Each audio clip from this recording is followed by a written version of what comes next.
Today, the Hope-Princeton Highway is a scenic drive through British Columbia's southern interior. It's a popular route for adventurers, road trippers, and nature lovers alike. But this road has a story, one that stretches back over a century. It's a story of fur traders, gold rushes, economic depressions, wars, and the determination of local communities to stay connected. Let's rewind. In the early 1800s, this region was remote and rugged. The first established routes came from fur traders carving trails between trading posts.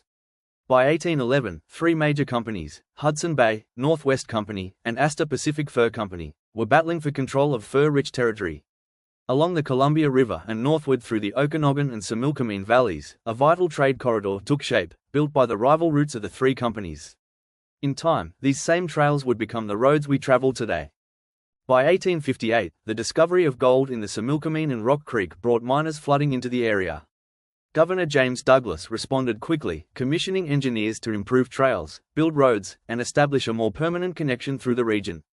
Over the next 2 decades, figures like Edgar Dewdney and Captain J.M. Grant expanded routes using limited resources and manual labor, much of it done by Chinese workers.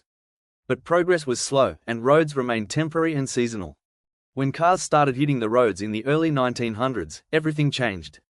People became road-obsessed, and demand for new highways kept growing.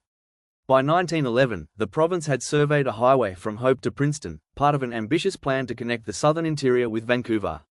But just as construction began, World War I broke out, putting the project on hold. In the 1930s, during the Great Depression, work resumed, briefly. With unemployment on the rise, the provincial and Dominion governments put men to work on road gangs across BC from 1930 to 1936. These relief camps sprang up along the Hope-Princeton route. The relief camps had rough living conditions, leading hundreds of Hope Road strikers to arrive in Princeton seeking food, clothing, and shelter in April 1935. Of course, the community stepped in to help as best they could during hard times. Then, World War II began.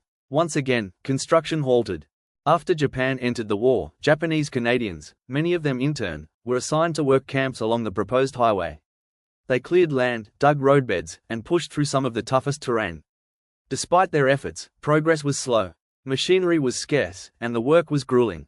In 1945, Premier John Hart made it official: the Hope-Princeton Highway would be completed as a post-war priority. The estimated cost? What began as a $2.6 million project ultimately grew to nearly $12 million. Construction contracts were given, heavy machinery was brought in, and finally, in 1949, the long-awaited road was finished. The Hope-Princeton Highway wasn't just a road, it was a story of connection, persistence, and the drive to unite BC's coast with its southern interior. It also showed how people, place, and industry came together to shape the province we know today.